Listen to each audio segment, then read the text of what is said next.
Tehillim. I really love it. It's Tehillim 25. So if anybody has the Tehillim with them and they can open it up, that would be amazing. I could share the screen, but when I do, I always feel bad because I don't see you guys. Okay, but okay, let me see if I can share it. Okay, good. All right, so do you see it now? Can you see the screen? Okay, let me see. 1 second. Okay, we're going to get, here it is. Okay, that's it. This is the beginning of Tehillim 25. Okay, so why I wanted to pick this Tehillim is because, you know, we have that card that tells us like when you say certain Tehillim. So one of them is Tehillim 25, you say when you're feeling lonely. So it's very interesting because they say like David HaMelech is the Shaliach Tzibur of the Jewish people. What's the Shaliach Tzibur mean? Anybody know what that means? When we talk about the Shaliach Tzibur, what are we talking about? Like, you know, when people go up to sort of pray on behalf of the Jewish people, it's like the Chazan. So the Chazan goes up, right? And he's like guiding the prayers and he's, you know, repeating when he has to repeat, you know, on behalf of all of us, right? And then we say a lot of times like amen to the different brachas that he's saying. So there's something very special about being a Shaliach Tzibur. Like you really try to pick someone who is very connected to God, who keeps the mitzvahs, who has, you know, very good qualities, because he's representing your prayers to Hashem, right? So he's like the conduit, he's like that connection. So they say like the greatest Shaliach Tzibur, one of the, you know, the greatest representatives of the congregation is David HaMelech. And that's really what that's really what the job of a Jewish king is. He represents the people to Hashem, and then he represents Hashem to the people. You see? So it makes sense. So often, like when you're praying, right? Like what is this concept that we say David HaMelech's words? Because he had an incredibly strong connection. Like he had an incredibly strong connection to Hashem. Like he gave his life over and he really wanted to be able to represent us. And when he's davening on behalf of himself, he's really also davening on behalf of us. You know, like it's interesting. So he there's a reality. Do people feel lonely in this world? Yes or no? Yes, right? There's times when you really feel very alone. You feel very misunderstood.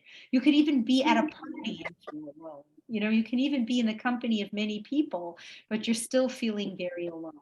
And so you want a connection to something bigger that can always be there with you. And David HaMelech is saying the greatest thing that you can connect to is Hashem himself. And what's so good about Hashem is he's accessible, like, you know, 24/7. He's open to you at all times. Like when you're in the car, when you're shopping, when you're walking, when you're doing whatever you're doing.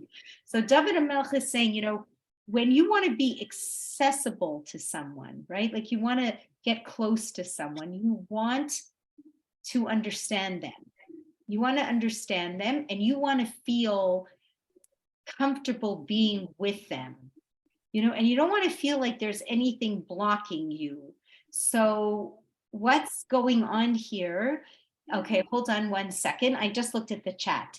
So there is someone who passed away and we're looking to do this learning in merit of Shmuel Mendel Ben Angelo. Well, it's actually, I knew him as a boy and he was in transition and they put his as a girl Claire. What? Oh my goodness. Yes. Shem should have, you know, understand. A young person. I'm sorry. Please God forgive me. A young person. Yeah. So what Hashem should just take care. Okay, so when you want to really get close to someone, you really want to be able to understand them. So you want to ask them like how they operate. And on top of that, you want to make sure that they forgive you. There's nothing blocking you, right? There's no like feeling of something that, you know, David could have said to Hashem, or we as the Jewish people could have done to Hashem that, you know, is a block. That's it, is a block. So David HaMelech here, he's coming to really ask Hashem, like, please give me your understanding of you so I can get really close to you. And please forgive me for the sin on David HaMelech's level, okay, would not be a sin for the general population of what happened with Bathsheba. So he's really asking like Hashem, and he's kind of representing us, like we're, calling out to Hashem, like, please, I need help. I need help in understanding you, just like Moshe asked Hashem to. I just need help, not because I resent it, or not because, I don't believe you're good, or not because of this, or not because of that. It just will make my relationship with you easier, right? If I could understand why these negative things are happening, or why it looks like there's such cruelty in the world, like just help me with this as an understanding, just so I can get closer to you, not because, like, how could you be doing this? It's not that. Okay. And at the same time, he's coming to Hashem and saying, and if I've done anything wrong, like, I admit that I'm so far from perfect. I admit that I know I did this sin. I admit that I've done so many things wrong.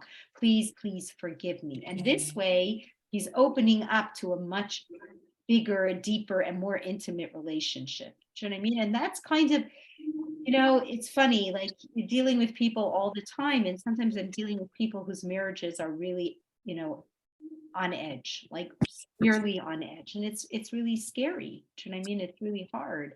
And sometimes, like, I think about it, now that I'm thinking about it, like, this would be such a way to actually get a deeper understanding and a better relationship. If you could really, oh my gosh. Okay. wait, let me just finish my sentence. If you could go to that person and just say, I just need to understand. I don't want to judge. I don't want to this. I don't want to that. I just want to understand, why this is happening between the two of us. And if I've really done anything wrong, I really want to say I'm sorry.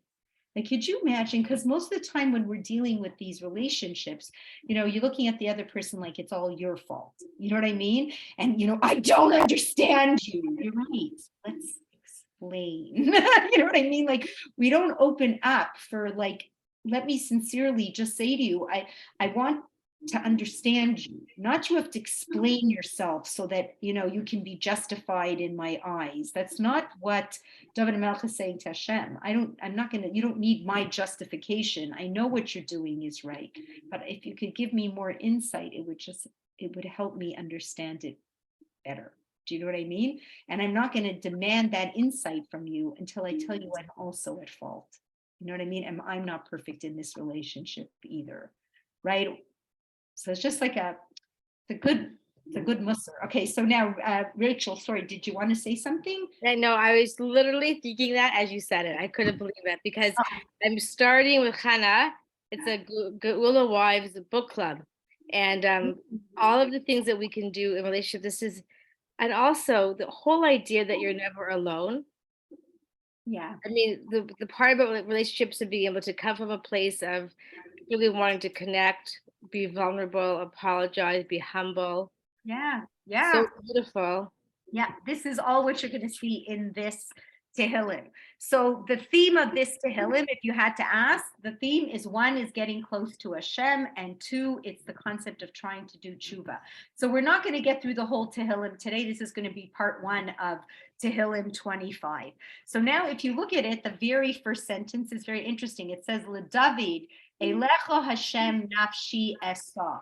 So if it's interesting because it says of David. Now, most of the time when we start with a Tehillim, it says much more than just the words of David, right? What does it usually say? Like, if you look at the usual Tehillims that we're looking at, what would it usually say? Does anybody have any ideas? Yeah. It says for the conductor. Yes, yes, excellent. Okay, it would say like Lam Natseach, Mizmor LeDavid, David Mizmor. Usually would say something about a song. So here's a very interesting story. Like God, in this Tehillim, David HaMelech is really approaching Hashem, like not.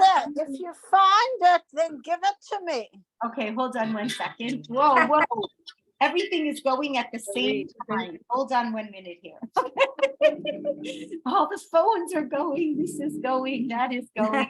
Okay, so hold on 1 second. you know what, for a minute, okay, okay.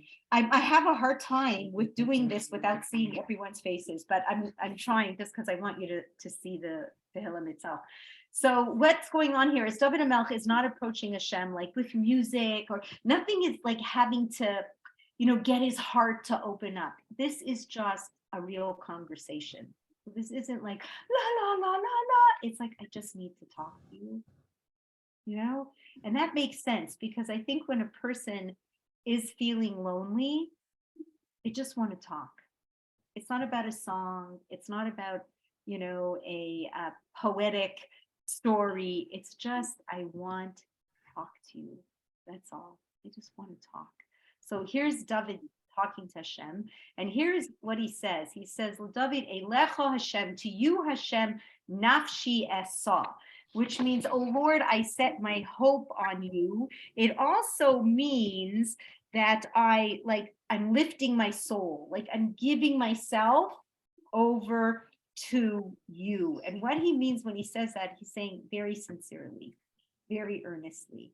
Like exactly, I would say what Rachel said, like you said it beautifully, like vulnerable, humble, you know what I mean? This isn't like, la, la, la. No, this isn't a big joyous reality. This is just me. I am what I am. You see who I am? That's what you're getting. It's like a lonely heart, a broken heart. I just want to talk. I just need to understand. That's what's going on here. So you're getting his real thoughts and you're getting his very sincere thoughts. And what he's saying is, you know what, Hashem, like Elokai b'cho b'tachti, like I'm giving you my whole self because you're the only one that I trust. That's all. Like down deep, whatever's going on in this world, whatever's happening to me or to anyone else or to what's going, I know only one thing, you're the address. That's all. You're the address. And it's only in you that I am going to trust. And it's only in you that I can get forgiveness for the things that I've done. Okay, so if I've done things that are negative, no matter what you've done that's negative, you have to understand something. You always have to ask forgiveness from Hashem. So even if you've hurt someone, you said Lashon Hara about someone, yes, you have to ask them for forgiveness, but you also have to ask, why would you also have to ask Hashem for forgiveness? Like if I said Lashon Hara about so-and-so, like why do I have to ask God? He's the ultimate judge. Yes, he's the ultimate judge. And guess what? He's the one who said, don't say Lashon Hara about your sibling. Right.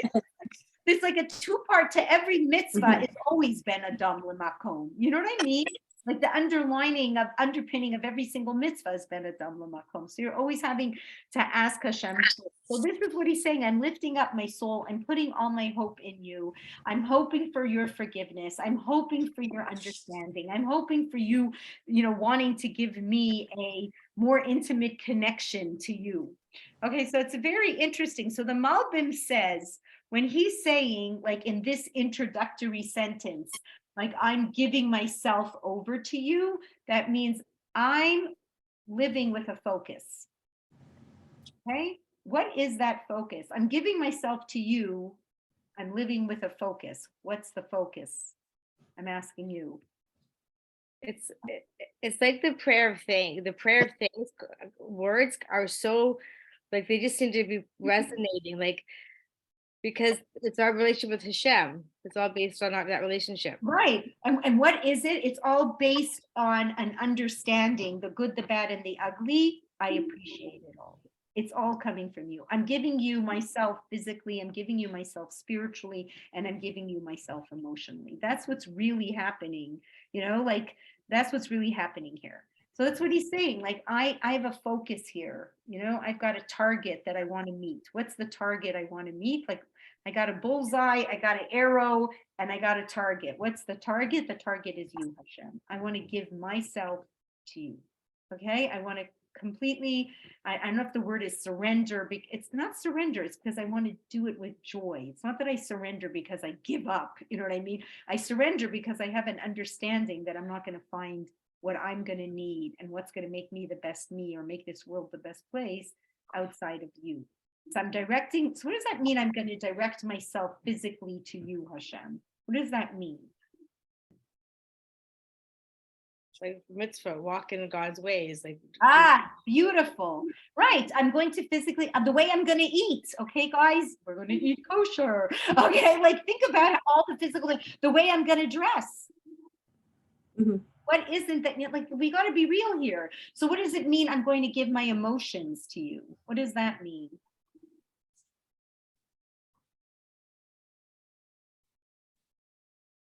Maybe having emuna on Hashem. Okay, Amuna. So Then we trust him. We don't have to be sad for anything. okay, beautiful. I'm giving my, what other emotions? Okay, what other, like, we got a lot of emotions, good, bad, and ugly again. So what am I going to do with my emotion of, jealousy? What am I going to do with my emotion of anger? What am I going to do with my emotion of vengeance? What does God say what you can do with those emotions?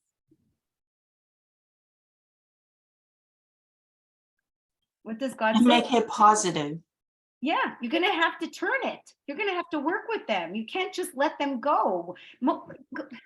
Hey guys, like, look what's going on in the world. Okay. Like, I'm being real with you. I mean, look at the crime, I think I said it yesterday, this idea of like people, like teenagers, the new thing for teenagers is smash and grab in stores. Really? Text your friends and you say, meet up at the convenience store and the gas station on the corner of Bathurst and Steeles. 50 kids come and they just storm the place. They take, sticks and this, they even use their own fist, and everybody's dressed with a big mask up to here and a hoodie. Okay. And some of them aren't, some of them couldn't care less. And there's people videoing them. It's like a whole treat, and no police officer will do anything. Okay. Like the Torah wouldn't, okay. No, we're not a behemoth. We're not an animal. I'm going to harness my emotions. I'm going to harness my physical desire. Yeah, like I would like to eat treif, ches v'shalom. No, it's much easier, much cheaper, right? But I guess, no, I'm giving myself to you. All right. And spiritually, obviously, I'm going to focus in on that spiritual side of me. I'm going to understand who I really am, right? And then I'm going to work in a spiritual way through the Torah. So it's like, you have to appreciate, like, this is not a small thing. So I want to compare. David HaMelech has the bullseye, and it's Hashem, and he's trying to shoot. He's working very, very, very hard to get it on target. There's a story, like a mushal of this king. Okay, this king is going through the forest, and he's looking, for good soldiers in his army, and I can't believe this. He's traveling through the forest and he sees on every tree is a bullseye, right? And an arrow smack in the middle. Like, he just can't get over it. Like, he's looking, oh my gosh, who could be the archer who's such a successful shooter? So he's looking, and then finally he finds this guy walking around, with his bow and arrow kit. And he goes over to him. He said, are you the archer who's been shooting all these incredible bullseyes? Guy goes, yeah, that's me. The king goes, I need you in my army. You are incredible. Like, look at the precision that you have. It's unbelievable. The guy goes, really? The king goes, yeah, really. He goes, let me shoot. Show me your skills. Shoot again. And the guy shoots into the tree, right? And the arrow lands in the tree. There's no bullseye. There's no nothing. So the what's it called? The king goes, I don't get it. Like, that's not what I meant. I meant, like, show me in the bullseyes that you had, hit it back exactly where it was. So the guy goes, no, you don't understand. Wait a minute. And he walks over to King. He draws a circle right around where the arrow landed. And he says, that's the bullseye. That's very different than what David HaMelech is saying. Do you see what I'm trying to say? You live in a world today where people are shooting the arrow and then putting the bullseye around it and saying, this is what's right. You know what I mean? This is my bullseye, right? But Hashem, no, but David HaMelech saying, no, it's not my bullseye that I'm trying to hit. It's Hashem. You see? That's a very different story. So this is what we're saying over here, okay? So everything we're saying is going to be focused on targeting it for you, Hashem. So when I get emotionally distraught, I don't think there's any bigger bracha than the fact that you have this concept that David is just giving you. It's the biggest gift, because what's he telling you? You can do it. And Hashem is saying you can do it too. So Hashem's saying, yes, we're all emotionally distraught. There isn't a person who isn't suffering inside. And it's just the way it is. But Hashem is saying, I can ease the suffering. Take the suffering and aim it in the right direction, and you will move forward. You aim it in the wrong direction, or you never think to aim it at all, you will wallow in it. You will be lost. Do you see what I mean? So here's what we're saying, like Dowd and Milk saying, I need to be able to direct all this. I need you to help me. Right? That's how you are never alone. All right? Okay. Can I add one thing quickly before? Yes, please. Just on that segue, because we're talking about how we can use these beautiful ideas in relationships, and when we take these emotions that we have in our relationships and we insert God in the middle, and we say, like, okay, Hashem, thank you for this opportunity for when I'm feeling mad at someone, or Right. blaming someone else, or anything like that, and we connect to how Hashem is giving us this opportunity.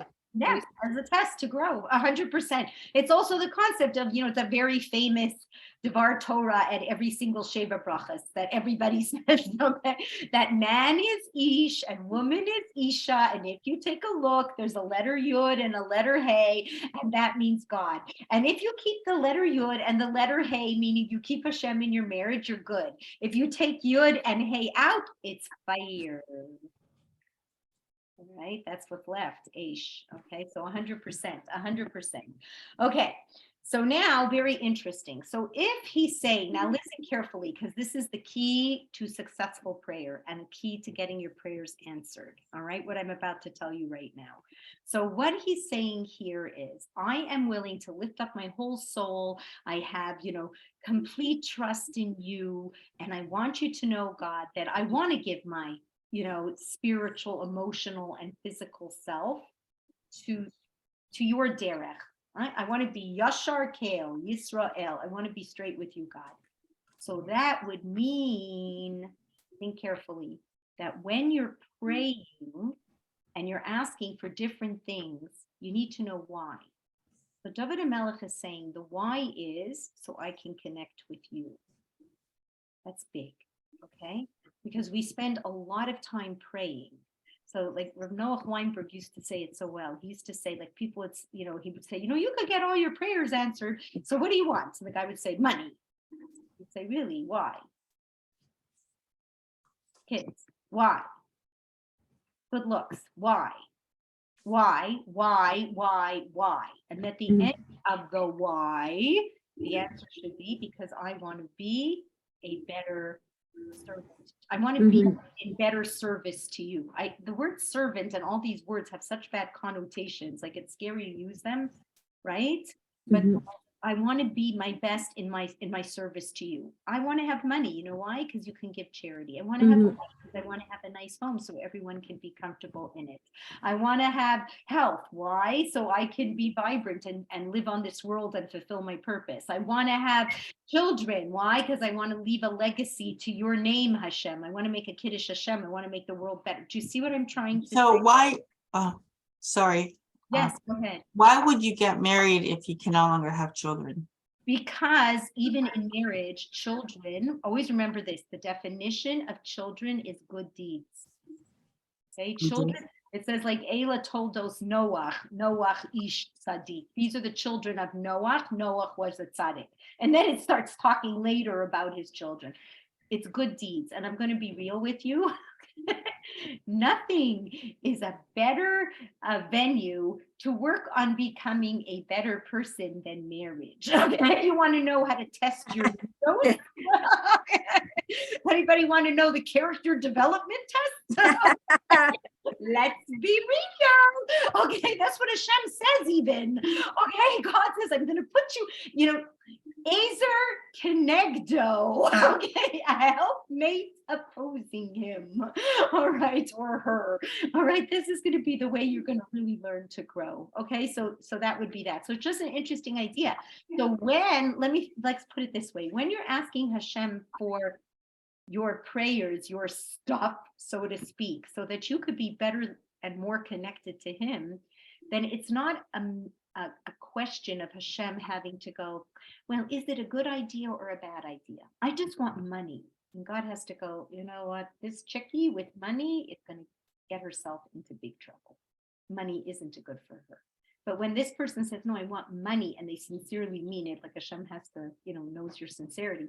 I really want it so I could get tzedakah, I could do this, I could do that, right? Then Hashem has a whole different plane on which to evaluate if this is a good idea or not. Do you see what I'm saying? Right? Right? You get it. Okay, so this is, something that we have to appreciate. So, I want my daughter to get married so that she could build a beautiful Jewish home, so that she could bring beautiful Jewish children into the world.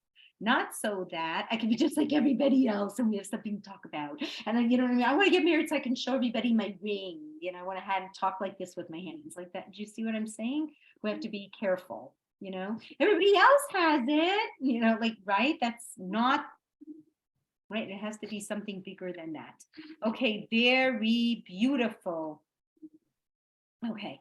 So now let me see. Oh yeah. So when it said this, these are just different commentaries, perspectives on this. So when it says like LeDavid, Elecha Hashem nafshi esa and Elokai b'cho batachti, like I raise myself up, I really believe in you. It's very similar to like people when they go to work and you work for a company, you really like think to your head like, okay, paycheck comes on Wednesday. Okay, paycheck comes on Wednesday. Like you don't have this like, is my paycheck gonna come? You've been working in this company 20 years. Paycheck's coming on Wednesday. So that's how David HaMelech feels when it comes to Hashem.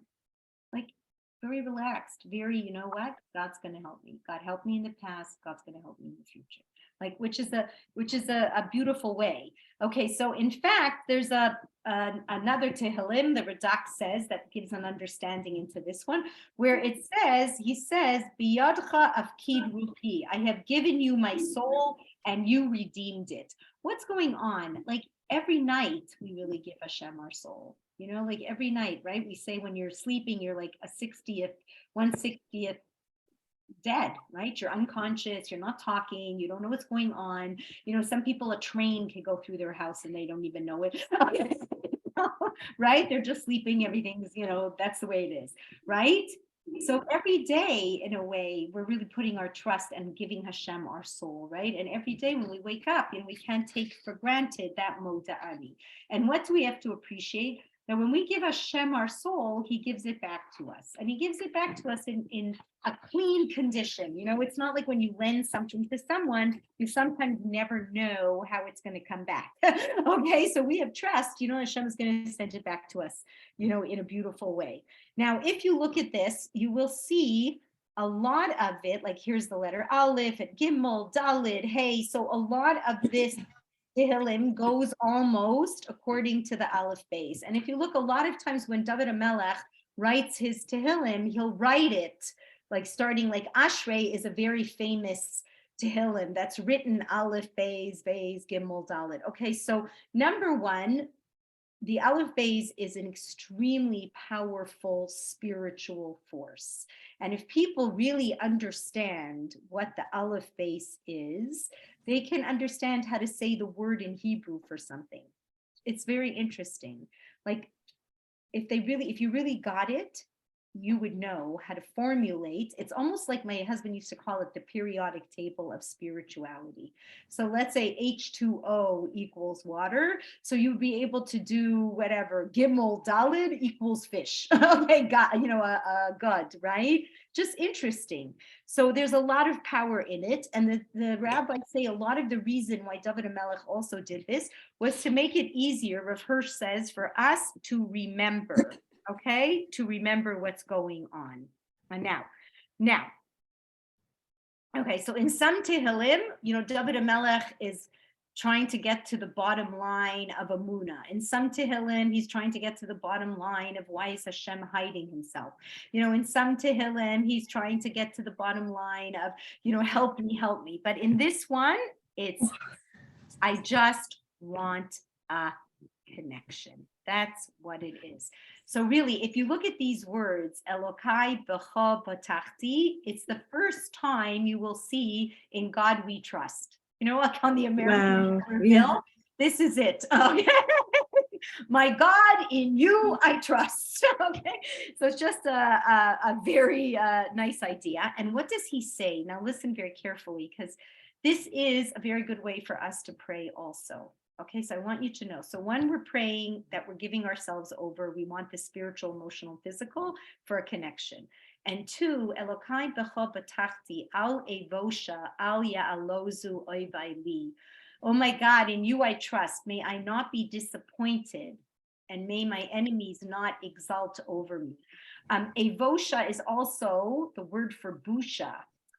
Like, it's very, very hard, when you're davening and davening and davening, and Hashem doesn't answer your prayers. And it does end up like it can feel embarrassing. It can feel very embarrassing, and very embarrassing for the Jewish people. You know what I mean? Like, right? It's very embarrassing when you think about the Holocaust, right? Like, where was God? It's very painful when you think about it, right? Like, where was God? And it's so embarrassing, like about the relationship of the Jewish people to God and God's abilities. And it's what we call like almost a chil Hashem, So he's saying, like, when I pray, and especially for David HaMelech, he's representing the Jewish people. So when he's coming to Hashem and saying, the Jewish people need rain, the Jewish people need parnasa, the Jewish people need to win in war. And when they don't, it's like so embarrassing for everybody all the way around. Embarrassing for David, like, was he not a good messenger? Embarrassing for the Jewish people, were they not worthy? Embarrassing for Hashem, does he not love us? Do you know what I mean? It's hard. Like, I really, if you stop and you think it's you can understand it, right? And he's like, may my enemies like not exalt over me, because that's what the Goyim do. Like, okay, so where's your God? I see your God, big helper, right? Like, that's what happened to us. In fact, right, during the Holocaust and all this, the Pope and everyone was like, now we know they're not the chosen people. Like, when in fact, when Jewish people got Eretz Yisrael, that was a shock to the world, because that was what? Like, God likes them again. Do you know what I mean? Because here was the Pope. He said, like, the Jews will never see the land of Israel, right? You know what I mean? So you see, like, this. So this is what he's saying. Also, he says here, look, gam kol koivecha lo yevoshu, and let none who look to you be disappointed. So he's saying, like, not only me that I trust in you and I'm the representative of the Jewish people to you, but anybody. Like, how many of us, like, we know good people, solid, good, amazing people who only want the right thing. And it just isn't coming, and it just isn't coming, and it just isn't coming. And you're looking at it, and it's like it's disheartening. It's so disheartening. And you start feeling like, where is Hashem? Right. Do you know what I mean? Where is Hashem? So David HaMelech is saying, like, please, like, and then he says, like, here, Yevoshu habogdim rekam. Let the faithlessness be disappointed. Like, the ones who are mocking the Jewish people, they're like, rolling high. You know what I mean? It looks like everything's going good for them, and they're like, oh, so you really, I felt really bad. I remember once, like, there was somebody we were praying for, and the family was very not religious. They were almost borderline anti-religious, to be honest. Do you know what I mean? And they would keep saying that to us. Oh, so your God's going to help? Your God's going to help? Like, do you know what I mean? Because it looks like this. It's really, really hard. It's really, really hard. So here's David HaMelech. He's just pleading. And he's not pleading for himself. It's not like he's saying, I can't handle it. He can handle it. He knows everything that Hashem does is for the best, right? But he's saying in a bigger, like, in a general perspective, right? It's very hard for the average person to rally that, right? And it's very hard for the world to look at us and be able to, look at it and say, well, I guess God's doing this for the best of the Jewish people. Like, looking at it like, no, he just can't handle the job. No, he just hates them. Do you know what I mean? So here's David HaMelech, like, he's, and there's a way to daven that way, like, to say to Hashem, like, please, don't let this be a chil Hashem. You know what I mean? Like, even if I don't get what I want, don't let it be a chil Hashem. You know what I mean? Just don't let this negativity come in. And most of the way it wouldn't is if you answered my prayers. you know, like, but I want it for you, Hashem. That's what he's trying to bring out here. Okay. Okay.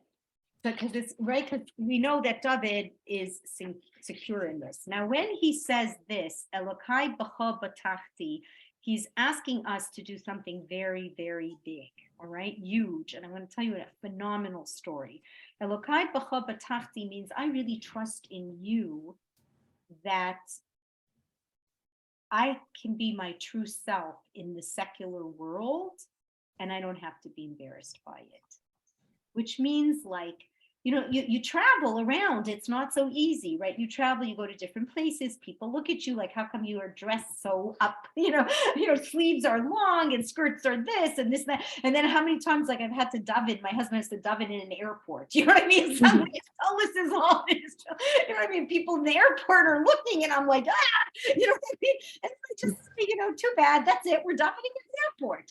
We have to be able to have this sense of commitment and strength and pride in being a Yid, no matter where we are. People have corporate meetings, people have, whatever, they travel for business and they're sitting with their colleague. And, sorry, we can't go to a not kosher restaurant, right? Or if you come to the convention and they have to give you a silver foil food and people are looking like, how come you're eating something from the airport? I don't understand. You saved your airplane, like this kind of stuff, right? But we have to be able to say, no, it's fine. I'm very happy. So I'm going to tell you a true contemporary story that actually completely, I'll be honest, blew my mind. Okay, literally blew my mind. Okay, so it's about this woman in Israel. Like it's all over YouTube. It's all over everything. Okay, so this woman in Israel, she's a mother of 12 children. Okay, 12 children. Her name is Rivka Rivitz. Did anybody hear the story? It's not normal. Okay, so Rivka Rivitz, when she was 18 years old, her father-in-law had a position in the Knesset. Okay, he had a position in the Knesset, the father-in-law.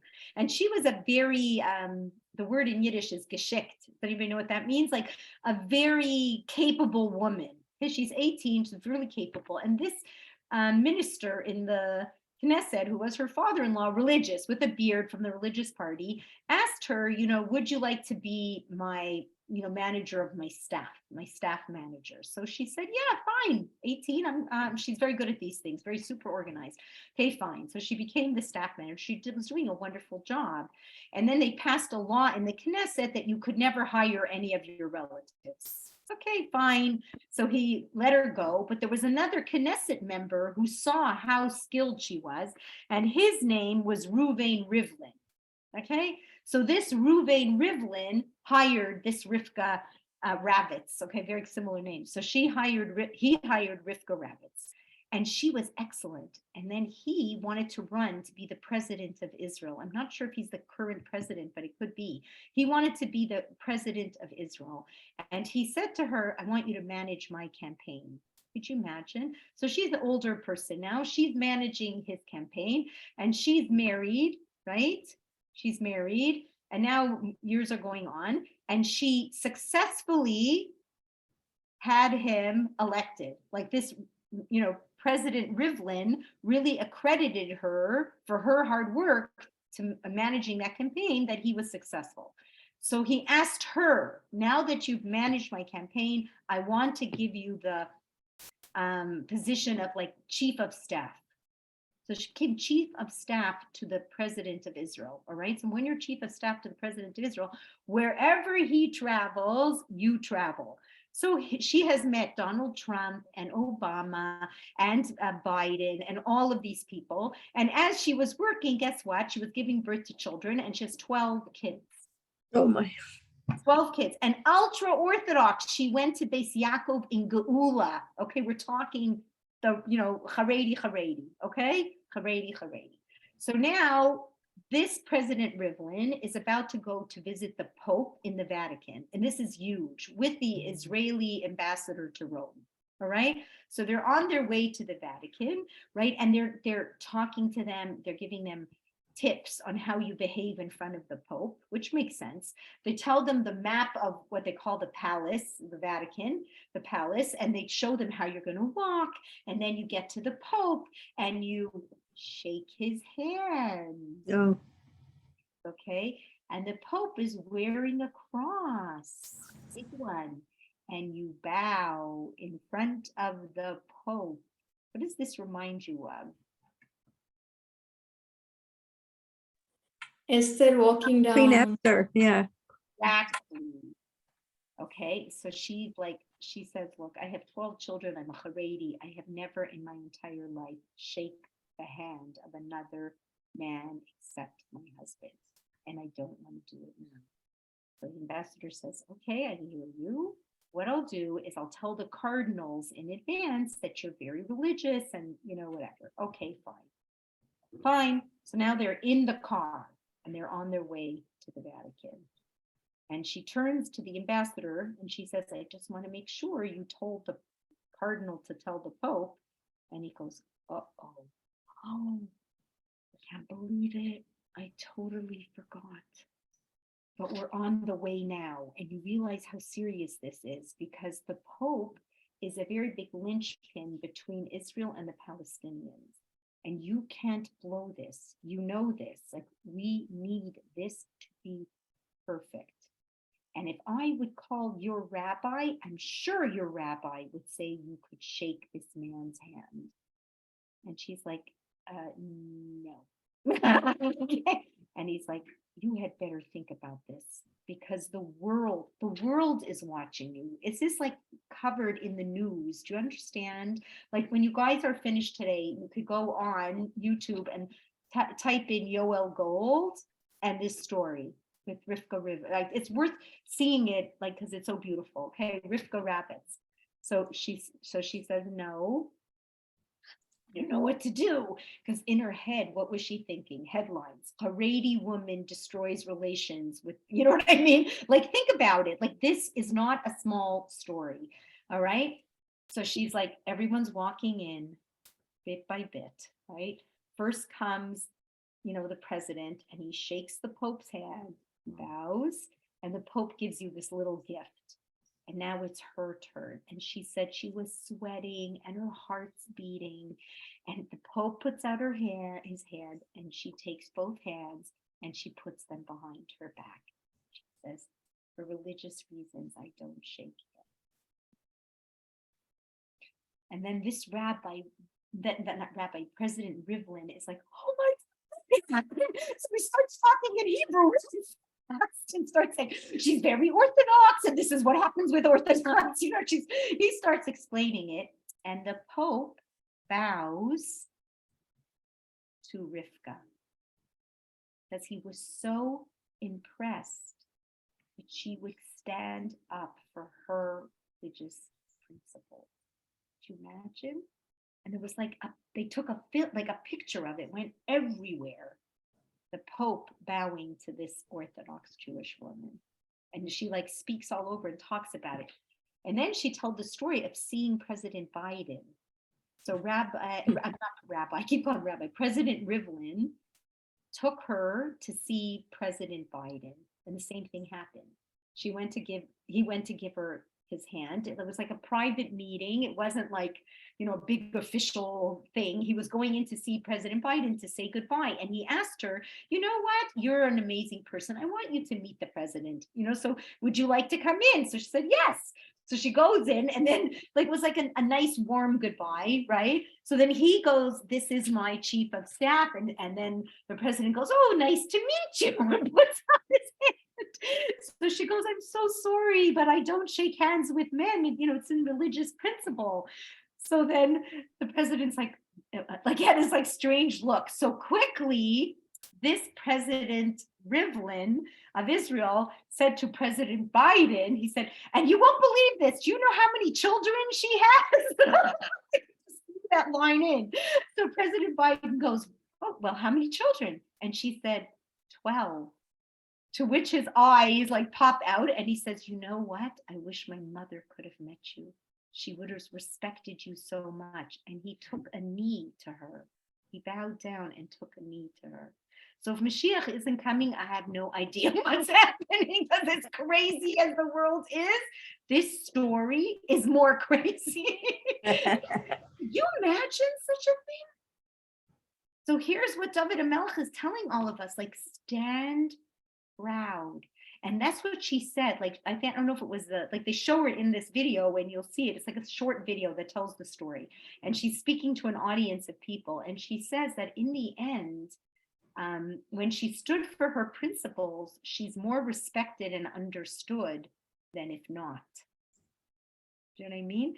And I think that's a lot. It's not easy. I don't think it's always so easy to stand for your principles. I really don't think so. You know, like sometimes, you want to say an opinion on something, but you hold back. Do you know what I mean? You're afraid to rock the boat. It's not always. I really admire people. I really do. Like, do you imagine the pressure of that story? Like the pressure, like you're going into the Pope. He hasn't been forewarned. The world is watching. You're talking every news station, every cameraman. Do you know what I mean? Like, and people in Israel, you have to appreciate like the Haredi and the Chiloni, like the fight. And if she, would have ruined it, chas v'shalom. But what's David HaMelech saying? Like, you're not going to embarrass me. I'm not going to be embarrassed by doing the right thing. That's what David HaMelech is saying, right? I'm not going to be embarrassed by doing the right thing. And this is what this girl says in the end. At the end, people will respect you more for being principled than she's like Queen Esther, how she stand up for the rights. Yeah, it's Queen Esther and Mordechai, exactly. Like the idea that she realized it, because that's the story of Mordechai. Why didn't he bow down to Haman? Because Haman had an idol he wore as a medallion. Do you see what I mean? So it wasn't just an issue of bowing down and giving respect to him. It's like you're bowing down to an idol. So if you got somebody with a cross this big, you can imagine the Pope's cross isn't a little one. Okay, like it's a real big one. And when you're bowing down, that's what you're bowing down to, right? So to me, it was like such an incredible, it's an unbelievable story. Like it's an unbelievable story. And the gift of fortitude that this woman could have, and 12 children, and do all this at the same time. It's like, So what is that? That's all siyata dishma. Like when people would say to you, oh, that's not possible, you should say, you're right, it's not, but with God's help, it is. Do you see what I'm saying? Like, don't kid yourself. That's someone with incredible siyata dishmaya. That's someone, but she must be a conduit for such incredible divine intervention. She's doing something right. Do you see what I'm saying? It's worth it to look it up. I really just feel it's like, as good as I said it, the video says it better. So it's probably worth it. Oh, you said it really well. Like it's. Oh, thank you. But you have to look. Okay. So let me see. Let me just see. I wanted to say one more line because we have like a few more minutes, just one more line. Okay, let's see what the next one is. Okay, yeah, this was also very beautiful. So here, this is the next line where I have my little whatever it is. Okay, so Darchecha Hashem hodi'eni arechosecha lamdeni. So this is an interesting thing. Here comes a famous request. This is the same request that Moshe asked Hashem also. I really want to understand you. Like, I want to understand your drachim, your paths, and I want to understand your ways. Okay, I want you to, because I'm confused. That's all. There's times where it looks like, the wicked are prospering and the tzaddik, the righteous, are suffering. So I just want some understanding. It's not, okay, so I just want to always preface this. This is never, Moshe and David are never saying to Hashem, I don't trust you. You better explain yourself. It's not that. It's just, I'd like a deeper understanding if possible. Do you know do you see the difference? What's the difference? What's the difference between I don't trust you, you better explain yourself, to like, I would just like a deeper understanding. What's the difference?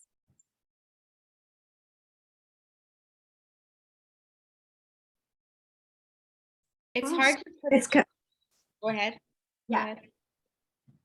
I was just going to say it puts such a positive spin on it. It's not, doesn't have to do with trust. I mean, he does obviously trusts him. He wants to be closer. He wants to, have. Beautiful, beautiful. That's it.